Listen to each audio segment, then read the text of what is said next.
Hello दोस्तों, उम्मीद करता हूँ कि आप सभी अच्छे होंगे। दोस्तों आज फिर मैं आपके लिए बहुत इंपॉर्टेंट टॉपिक लेके आया हूँ। वो जो टॉपिक है कि जब भी आप अपने कोई पीसी के अंदर एनवीडिया का ग्राफिक्स कार्ड लगाना चाहते हैं तो आप कंफ्यूज जाते हैं कि आप अपने उस पीसी के अंदर GTX ग्राफिक्स कार्ड लगाएं या फिर जो RTX ग्राफिक्स कार्ड लगाएं। मतलब आपको ये समझ में नहीं आता कि इन दोनों में से कौन से ग्राफिक्स कार्ड बेहतर होती है और दोनों के अंदर फर्क क्या है। तो दोस्तों आज मैं आपको इस वीडियो में यही बताने वाला हूँ कि हमारे GTX के जितने भी ग्राफिक्स कार्ड होते हैं, जो RTX के जितने भी ग्राफिक्स कार्ड होते हैं, इन दोनों के बीच में डिफरेंस क्या है। क्या हमारे जो RTX के जितने भी ग्राफिक्स कार्ड होते हैं वो क्या GTX से बेहतर है। तो दोस्तों आज मैं आपको इस वीडियो में ये सभी चीज़ डिटेल में बताने वाला हूँ। तो ये सब चीज़ जानने के लिए आप वीडियो को लास्ट तक देखते रहिए। तो देर न करते हुए शुरुआत करते हैं।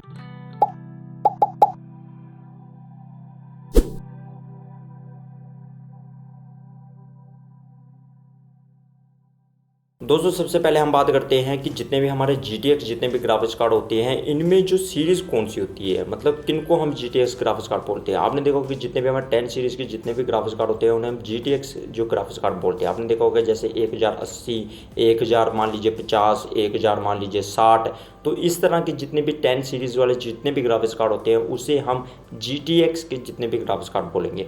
और यहाँ पे दोस्तों क्या होता है कि जितने भी हमारे RTX जितने भी ग्राफिक्स कार्ड होते हैं वो जो होते हैं वो होते हैं 20 सीरीज़ वाले। आपने देखा होगा जैसे मान लीजिए RTX 2070 ग्राफिक्स कार्ड, ऐसे मान लीजिए RTX 2080 ग्राफिक्स कार्ड। तो ये जो है हमारे RTX सीरीज़ के अंदर आते हैं। मतलब 20 सीरीज़ वाले जितने भी ग्राफिक्स कार्ड होते हैं वो जो होते हैं हमारे RTX ग्राफिक्स कार्ड होते हैं, एनवीडिया वाले। तो दोस्तों अब हम बात करते हैं कि इन दोनों में फ़र्क क्या है। तो सबसे पहला फ़र्क ये था कि इन दोनों के आर्किटेक्चर चेंज हो चुके थे। इसके अंदर जो पास्कल आर्किटेक्चर होता था और यहाँ पे जो आर्किटेक्चर इस्तेमाल किया जाता था वो क्या जाने लगा, टर्निंग आर्किटेक्चर। उसके बाद दोस्तों हम बात करते हैं कि जो इन दोनों के बीच में मेजर डिफरेंस आया था वो ये आया था कि यहाँ पे जितने भी हमारे GTX ग्राफिक्स कार्ड होते थे वो जो होते थे 16 नैनोमीटर बेस फिनफेस्ट उनके अंदर चिप होती थी। और यहाँ पे जो चिप इस्तेमाल की जाती थी वो होती थी 12 नैनोमीटर बेस, जो वहाँ पे चिप इस्तेमाल की जाती थी मतलब ग्राफिक्स कार्ड में लगाने के लिए। तो दोस्तों ये जो इनमें डिफरेंस हो गया। दोस्तों अब हम बात करते हैं कि जितने भी हमारे RTX के जितने भी ग्राफिक्स कार्ड होते हैं वो किस चीज़ के लिए डिज़ाइन किए थे। तो दोस्तों यहाँ पे जितने भी ग्राफिक्स कार्ड थे वो डिज़ाइन किए गए थे, वो किए गए थे real time ray tracing performance के लिए। दोस्तों वहाँ पे क्या हुआ कि हमारे जितने भी RTX के जितने ग्राफिक्स कार्ड है उसके अंदर जो एक रियल टाइम रे ट्रेसिंग आया और साथ में आर्टिफिशियल इंटेलिजेंस आया, और उसके अंदर जो और न्यू चीज़ आई वो आई टेंसर कोर्स, और उसके अंदर जो न्यू चीज़ आई वो आई एडवांस शेडिंग सिस्टम। तो दोस्तों उसमें मैं आपको सभी चीज़ बताऊंगा डिटेल में। सबसे पहले हम जानते हैं कि यहाँ पे real time ray tracing system क्या है। दोस्तों आपने जब भी गेम खेलते होंगे तो आपने देखा होगा कि हमारी गेम तब हमें ज़्यादा विजुअल इम्पैक्ट बहुत बढ़िया लगता है जब उसके जो मतलब काफ़ी हमें ग्राफिक्स अच्छे लगे। ग्राफिक्स मतलब अच्छा ये है कि मान लीजिए उसके अंदर जो लाइट पड़ रही है उसकी जो शेडोज़ है, या फिर मान लीजिए कि उसमें रिफ्लेक्शन हुई, या फिर मान लीजिए डेप्थ ऑफ फील्ड हुई, या फिर मान लीजिए लाइट जो स्केटरिंग हो रही है वो हमें प्रॉपर तरीके से नहीं, तभी हमें जो गेमिंग एक्सपीरियंस और अच्छा लगेगा। तो दोस्तों इनमें क्या हुआ कि जितने भी हमारे RTX के जितने भी ग्राफिक्स कार्ड होते हैं उसमें जो real time ray tracing system आया, मतलब उसमें आपको जैसे आपने देखा होगा गेम खेलते टाइम आपके जो वहाँ पे कोई चीज़ चल रही है, आपने देखा होगा पुराने ग्राफिक्स कार्ड जितने भी होते थे उनके अंदर आपको रिफ्लेक्शन इतनी अच्छी देखने को नहीं मिलती थी, मतलब लाइट की रिफ्लेक्शन। मैं आपको फर्दर और डिटेल बताऊंगा क्या चीज़ होती है। पहले हम समझते हैं कि यहाँ पे आर्टिस्ट के अंदर जो चीज़ बढ़ गई वो बढ़ गई कि वहाँ पे आपकी जो पाथ ऑफ लाइट होती है वो बहुत अच्छे होने लगी, मतलब उसके अंदर reflection, refraction, depth of field, light skating और शेडोज आपको बहुत अच्छी देखने को मिलेगी। आपने देखा होगा दोस्तों कि उसके अंदर इस चीज़ को करने के लिए वहाँ पे RTX के अंदर RT कोर्स दिए हुए, मतलब यहाँ पे RTX जितने भी ग्राफिक्स कार्ड होते हैं उनके अंदर आपको RT कोर्स देखने को मिल जाएंगे। पर दोस्तों यहाँ पे आपको GTX के जितने भी ग्राफिक्स कार्ड होते हैं उनके अंदर RT कोर्स देखने को नहीं मिलेंगे। मतलब उसमें आपको वहाँ पे जो लाइट है, मतलब पाथ ऑफ लाइट है या फिर रिफ्लेक्शन है या फिर रिफ्रैक्शन है या फिर मान लीजिए डेप्थ ऑफ फील्ड है या लाइट स्केटिंग है, शेडोज है, इतनी बेहतर देखने को नहीं मिलेगी जितनी आपको RTX के जितने भी ग्राफिक्स कार्ड होते हैं उनके अंदर देखने को मिलेगी, क्योंकि उसके अंदर दोस्तों RT कोर्स होते हैं। और यहाँ पे जो है हमारे GTX के जितने भी ग्राफिक्स कार्ड होते हैं उनके अंदर आपको RT कोर्स नहीं मिलेंगे। तो दोस्तों सबसे पहला इनमें फिर मेजर फ़र्क तो यह है कि इसका जो आर्किटेक्चर चेंज हो गया, उसके बाद जो इसके अंदर RT कोर्स आ गया है। उसके बाद दोस्तों तीसरी जो चीज़ इनमें आई है, मतलब जितने भी हमारे RTX के जितने भी ग्राफिक्स कार्ड होते हैं उनके अंदर जो तीसरी चीज़ आई है वो आई है टेंसर कोर्स। दोस्तों ये इसमें टेंसर कोर्स आपको देखने मिलेंगे, पर GTX के जितने भी ग्राफिक्स कार्ड होते हैं उनके अंदर आपको टेंसर कोर देखने को नहीं मिलेंगे। टेंसर कोर दोस्तों क्या होता है कि वहाँ पे एक आर्टिफिशियल इंटेलिजेंस इस्तेमाल किया जाना था, जिसके अंदर जो डीप लर्निंग सुपर सैम्पलिंग होता था। मतलब उसमें दोस्तों क्या हुआ कि एक आर्टिफिशियल इंटेलिजेंस इस्तेमाल किया, जिसमें क्या हुआ कि आपकी लो क्वालिटी इमेज को जो हाई क्वालिटी इमेज में बना दिया गया। जो हमारी दोस्तों डीप लर्निंग सुपर सैम्पलिंग होती है, ये जो होती है हमारी जो नॉर्मल जो पहले इस्तेमाल की जाती थी, मतलब जितने भी ग्राफिक्स कार्ड में, वो क्या थी एंटी अलाइजिंग, उससे दोस्तों बेटर मानी जाती है। मतलब उससे दोगुनी जो हमारी जो ये मानी जाती है कि ये जो है जो जितने भी हमारे टेंसर कोर की वजह से, डीप लर्निंग सुपर सैम्पलिंग की वजह से जो हमारी इमेज होती है वो दुगनी जो शार्पनर होती है, उसमें आप देखेंगे उसमें आपको ब्लरनेस नजर नहीं आएगी। मतलब आप किस चीज़ को पार्ट को जूम करके देखेंगे तो वहाँ पे भी आपको बहुत अच्छा व्यू देखने को मिलेगा। मतलब वो है कि जो एंटी अलाइजिंग से दुगनी बेटर मानी जाती है जितनी भी हमारी डीप लर्निंग जो सुपर सैम्पलिंग होती है। मतलब वहाँ पे जो दोस्तों आर्टिफिशियल इंटेलिजेंस का इस्तेमाल किया जाता है। तो दोस्तों उसमें क्या हुआ कि आप वहाँ पे देखिए कि उसकी वजह से हमें इमेज जो है बहुत अच्छी नजर आएगी। आ गई कि जब हम गेम खेलेंगे तो हमें बहुत ही रियलिस्टिक लगेगी और हमें बहुत मजा आएगा गेम खेलने के अंदर। पर ये जो आपके जीटीएस के अंदर आपको वहाँ पे नहीं मिलेगी। और जितने भी डीप लर्निंग जो सुपर सैम्पलिंग होती है वो जो होती है टेंसर कोर्स की वजह से होती है। टेंसर कोर्स है तभी वहाँ पे आपको डीप लर्निंग सुपर सैंपल मिलेगी उस ग्राफिक्स कार्ड में। तो यहाँ पे दोस्तों आपको आरटीएक्स के अंदर जो हमारे टेंसर कोर्स देखने को मिलेंगे, पर जबकि जितने भी हमारे जीटीएक्स के जितने भी ग्राफिक्स कार्ड होते हैं उनके अंदर आपको टेंसर कोर्स देखने को नहीं मिलेंगे। तो ये भी एक बहुत मेजर फर्क होता है। तो ये मत समझिए कि उसके अंदर कूडा कोर्स नहीं होते या उसकी जो स्पीड बेटर नहीं है। दोस्तों उसकी स्पीड भी बेटर है और उसकी टेराफ्लोप्स भी ज्यादा है। पर यहाँ पे हमें टेंसर कोर्स भी मिलते हैं, आरटी कोर्स भी मिलते हैं। पर दोस्तों हमें यहाँ पे जितने भी आरटी कोर्स होते हैं और जितने भी टेंसर कोर्स हैं वो जीटीएक्स के अंदर देखने को नहीं मिलते। तो ये एक जो एडवांटेज है इस आरटीएक्स ग्राफिक्स कार्ड की, जिसमें आपको गेम है जो बहुत अच्छी दिखने वाली है। मतलब मैंने इसके अंदर आपको बता दिया है कि एक तो इसमें जो मेजर फर्क आया है कि आरटीएक्स जितने भी होते हैं इसका न्यू आर्किटेक्चर, दूसरा इसके अंदर जो हमारे आरटी कोर्स इस्तेमाल किए जाते हैं, तीसरा इसके अंदर जो टेंसर कोर्स होती है, और इसके अंदर जो चौथा इसके अंदर था एडवांस शेडिंग मेथड इस्तेमाल किया था। मतलब इसके अंदर मैच शेडिंग इस्तेमाल की थी जो हमारी पिक्चर को है बहुत एडवांस बनाती है। दोस्तों वहाँ पे भी एडवांस शेडिंग मेथड में क्या होता है कि वहाँ पे और फर्दर आपको बहुत मिलेगी। मतलब शेडिंग के ऊपर मतलब अलग अलग जो मेथड इस्तेमाल किए जाते हैं। आप कोई भी चीज़ देखिए, मान लीजिए कि स्टोन हुए या फिर मान लीजिए कोई नेचुरल चीज़ हुई या पेड़ हुए जितने भी, तो वो क्या करता था कि उसको और रियलिस्टिक बनाता था। आपने देखा होगा कि कई जो होते थे कि आपने देखा होगा जो मान लीजिए स्टोन की एग्जांपल ले लीजिए, अगर उसमें मान लीजिए कि जो पास्कल होता था, जितने भी हमारे जो आर्किटेक्चर बेस होते थे, मतलब जो पुराने जीटीएक्स होते थे उनमें आपने देखा होगा कि आपको स्टोन इतने बढ़िया नहीं लगते थे। मतलब उनमें जो आपको कम उभर नजर आती थी। मतलब पर यहाँ पे क्या हुआ कि जितने भी हमारे आरटीएक्स के जितने भी ग्राफिक्स कार्ड होते हैं उनके अंदर आपको जो रियलिस्टिक लग नजर आते हैं। मतलब आपको वहाँ पे स्टोन और ज्यादा नजर आएंगे। उसमें जो आपके कटाव है, मतलब या कहें कि उसके अंदर ट्रायंगल शेप होगी डिफरेंट डिफरेंट लोकेशन पे, आपको बहुत अच्छे तरीके से नजर आएगी। मतलब आप जितने भी मान लीजिए वहाँ पे काफी तरह के स्टोन हुए, तो वहाँ पे जीटीएस में आपको कम देखने को मिलते थे उनकी रियलिस्टिक, पर यहाँ पे उनको आपको ऐसा लगेगा कि उनमें स्टोन्स की संख्या बाकी है और उनकी जो मान लीजिए कि उससे लाइट स्कैटरिंग हो रही है या फिर मान लीजिए कि शेडोज है वो भी बहुत मोर रियलिस्टिक लगेगी आपको। मतलब आपको विजुअल इंपैक्ट इतना अच्छा लगेगा कि आपको गेम खेलते टाइम बहुत ही मजा आने वाला है, जहाँ पे आपको बहुत ही रियल जो गेम लगे। इसमें जो वैसे अगर जो मैं इसे बताने लगूँ तो बहुत लंबी वीडियो बन जाएगी और बहुत ही बड़ा टॉपिक बन जाएगा। तो मैं इसको बता देता हूँ कि एडवांस शेडिंग मेथड में जो आपको दोस्तों और चीज़ें क्या देखने को मिलती है, वहाँ पे आपको जैसे मैच शेडिंग देखने को मिलती है, उसके बाद वेरिएबल रेट शेडिंग देखने को मिलती है, टेक्सचर स्पेस शेडिंग देखने को मिलती है, मल्टी व्यू रेंडरिंग मिलती है। मतलब मल्टी व्यू रेंडरिंग आपका दोस्तों आप समझ सकती हैं कि ये वैसे बताना जरूरी है, क्योंकि क्या होता है दोस्तों कि मान लीजिए आप कोई गेम खेल रहे हैं, आपको पता है कि वहाँ पे जब आप कैमरे की लोकेशन चेंज करते हैं, आप स्क्रीन पर देख लेते हैं, तो वहाँ पे दोस्तों क्या होता है कि जब आप मान लीजिए कैमरे को बुलाएंगे तो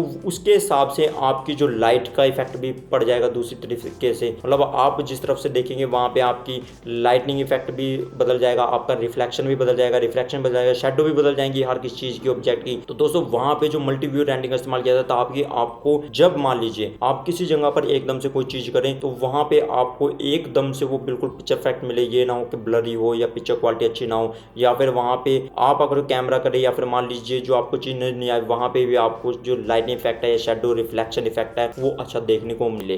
तो ये भी बहुत इसमें एक बढ़िया फीचर आया है। और दोस्तों जैसे मैंने आपको बता दिया है कि जो एडवांस शेडिंग के अंदर डीप लर्निंग जो आर्किटेक्चर आया है, जिससे क्या हुआ कि हमारी जो शेडो इफेक्ट है बहुत अच्छा देखने को मिलेगा। तो दोस्तों जैसे मान लीजिए कि एडवांस शेडिंग मेथड पे आप ये भी देख सकते हैं कि हमारी जो शेडिंग मेथड होता है उसमें आप देखिए, जैसे कि आप इस पिक्चर में देखिए, वहाँ पे दोस्तों आप देखिए कि जैसे जो पहले पिक्चर है जब आरटीएक्स ऑफ होता है तो उसमें क्या होता है कि आप देखिए जैसे वहाँ पे एक बच्चा जो लाइटिंग ले रहा है तो उसकी जो रिफ्लेक्शन है आप बैक साइड में पड़नी चाहिए। मतलब वहाँ पे आपको फ्लावर नजर आ रहे हैं पर शेडो वहाँ पे नहीं दिख रही, इसकी वजह से मतलब लाइटनिंग इफेक्ट तो है पर उसकी जो शेडो पड़नी चाहिए थी फ्लावर्स के ऊपर वो नहीं पड़ रही।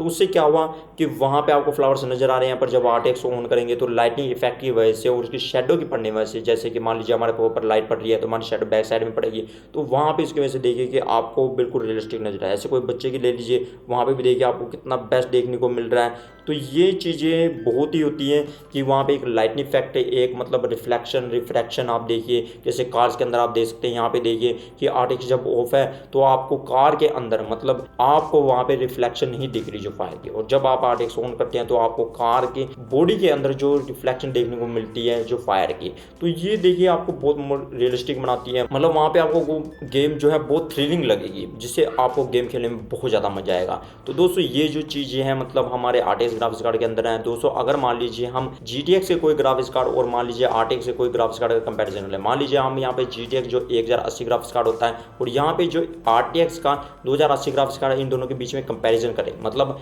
आप देखिए कि जैसे आप अपने स्क्रीन पर देख सकते हैं, यहाँ पे आप देखिए GeForce हमारा GTX 1080 है और GeForce RTX जो 2080 है। जैसे सबसे पहले आप आर्किटेक्चर देख सकते हैं, वहाँ पे जो पास्कल है, यहाँ पे टर्निंग है, फिर बाद में लीजिए GPC का यहाँ पे मतलब होता है ग्राफिक प्रोसेसिंग क्लस्टर, और इसमें आप देखिए इसमें 4 हैं और उसके अंदर 6 हैं। तो ये आपकी सबसे पहले चीज बढ़ेगी। जो अगली चीज आती है TPC, जिसे हम बोलते हैं टेक्सचर प्रोसेसिंग क्लस्टर। तो यहाँ पे दोस्तों आप देखिए कि वहाँ पे 20 है और यहाँ पे 23 है, तो ये भी चीज बढ़ गई। और यहाँ पे SM का मतलब होता है स्ट्रीमिंग मल्टी प्रोसेसर, तो वहाँ पे आप देखिए स्ट्रीमिंग मल्टी प्रोसेसर भी आपको यहाँ पे 20 मिलते हैं और उसके अंदर आपको 40 मिलते हैं, तो यहाँ पे एक और चीज बढ़ गई। उसके बाद दोस्तों आप देख सकते हैं CUDA कोर्स, यहाँ पे जो स्ट्रीमिंग मल्टी प्रोसेसर के लिए वो जो है 128 है और यहाँ पे 64 है। वो मान लीजिए थोड़े बहुत कम, ऐसी बात नहीं है कि वो बेटर नहीं है। उसके बाद आप देख लीजिए CUDA कोर जो GPU के है ग्राफिक्स प्रोसेसिंग यूनिट के, वहाँ पे आप देख लीजिए 2560 है और यहाँ पे 2944 है। तो आप देखिए यहाँ पे आपको CUDA कोर्स भी कितने ज्यादा मिल रहे हैं। उसके बाद दोस्तों जो मेजर चीज आती है हमारी टेंसर कोर्स, मतलब स्ट्रीमिंग मल्टी प्रोसेसर में आप देखिए यहाँ पे वहाँ पे नोट अवेलेबल, तो यहाँ पे देखिए आपके वहाँ पे जो है टेंसर कोर्स है 8 अवेलेबल है, और यहाँ पे जो टेंसर कोर आप GPU में देख रहे हैं ग्राफिक्स प्रोसेसिंग यूनिट में, वहाँ पे देखिए आपके नोट अवेलेबल और यहाँ पे 368 है। और वहाँ पे आगे चीज जो आप देख रहे हैं RT कोर्स मतलब रे ट्रैकिंग कोर्स, आप देखिए वहाँ पे आपके नोट अवेलेबल है, पर यहाँ पे आपके 46 है। रे ट्रैकिंग कोर्स की वजह से दोस्तों आपको यहाँ पे गेम है बहुत ही रियलिस्टिक देखने को मिलती है। और मैंने जैसे बताया कि RT कोर्स की वजह से जो आपको लाइट की डायरेक्शन, यहाँ के जो रिफ्लेक्शन है, रिफ्रैक्शन है, शेडो ऑफ लाइट है, डेप्थ ऑफ फील्ड है या फिर लाइट स्कैटरिंग है, वो आपको यहाँ पे मोर रियलिस्टिक देखने को मिलेगी GTX के मुकाबले। उसके बाद दोस्तों जैसे आप अपनी स्क्रीन पर देखिए कि वहाँ पे आगे चीज देखिए कि आपको और भी चीजें यानी कि इसके अंदर देखने को मिल जाएंगी। GPU बेस क्लॉक स्पीड और जो बूस्ट क्लॉक स्पीड है वो आपको ज्यादा मिल रही है। उसके बाद दोस्तों जो अगला इनमें फर्क आता है, आप देखिए कि इसके अंदर जो फर्क आता है, मतलब जैसे आप नीचे आते जाएंगे तो वहाँ पे देखिए कि पहले जो रैम इस्तेमाल की जाती थी वो मतलब कि ये ग्राफिक्स रैम होती थी वो होती थी GDDR5X,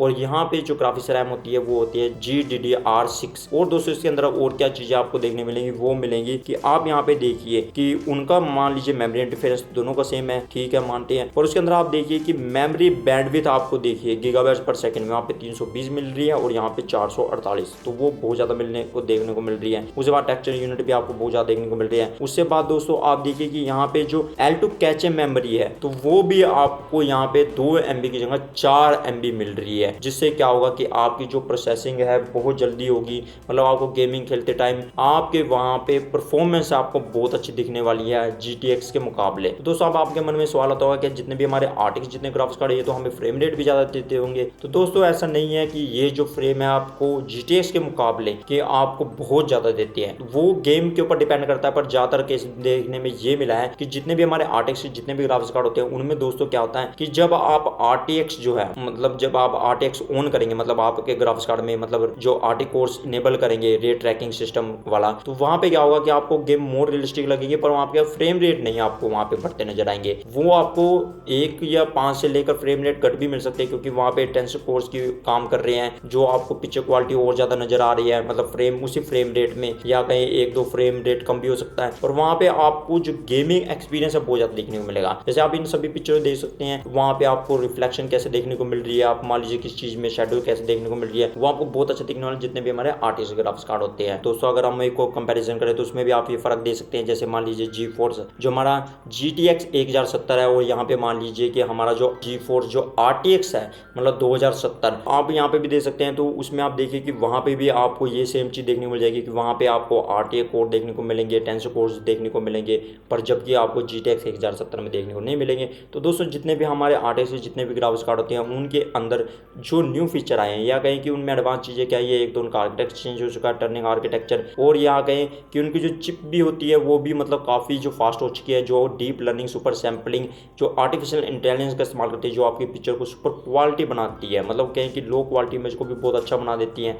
उसके बाद दोस्तों कि जैसे उसके अंदर जो आर्टी कोर्स आपको मिल रहे हैं, उसके अंदर टेंसर कोर्स आपको मिल रहे हैं, और उसके अंदर जो एडवांस शेडिंग मेथड आ चुका है जो काफ़ी आपको गेम है बहुत ही मज़ेदार बना के देता है। तो दोस्तों आप मुझे बता सकते हैं कि आपको जितने भी GeForce GTX के ग्राफिक्स कार्ड ज़्यादा अच्छे लगते हैं या फिर मान लीजिए GeForce जितने RTX जितने ग्राफिक्स कार्ड होते हैं वो ज़्यादा अच्छे लगते हैं। आप मुझे बता सकते हैं या आपको इन दोनों के अंदर और क्या एडवांस फीचर देखने को मिलते हैं या फिर आपको इन दोनों के अंदर क्या अच्छी चीज़ लगती है वो भी मुझे आप कमेंट सेक्शन में बता सकते हैं। तो दोस्तों उम्मीद करता हूँ आपको पता चल चुका जितने भी GTX जो ग्राफिक्स कार्ड होते हैं और हमारे जितने भी RTX वाले जो ग्राफिक्स कार्ड होते हैं NVIDIA के, उन दोनों के बीच में डिफरेंस क्या था, मतलब मेजर डिफरेंस क्या है और इसमें आपको क्या एडवांस चीज़ देखने को मिलती है जितने भी हमारे RTX के ग्राफिक्स कार्ड होते हैं। तो दोस्तों उम्मीद करता हूँ आपको वीडियो अच्छी लगेगी। अगर आपको वीडियो अच्छी लगी तो इसे लाइक कीजिए, शेयर कीजिए और कमेंट कीजिए, और साथ में चैनल को जरूर सब्सक्राइब करें, साथ में बेल आइकन को हिट कर लें ताकि आप जिस तरह की नोटिफिकेशन वीडियो की नोटिफिकेशन पा सकें। तो दोस्तों अगली वीडियो में आपको फिर मिलता हूँ नोटिफिकेशन वीडियो के साथ। तब तक सीखते रहिए और आगे बढ़ते रहिए।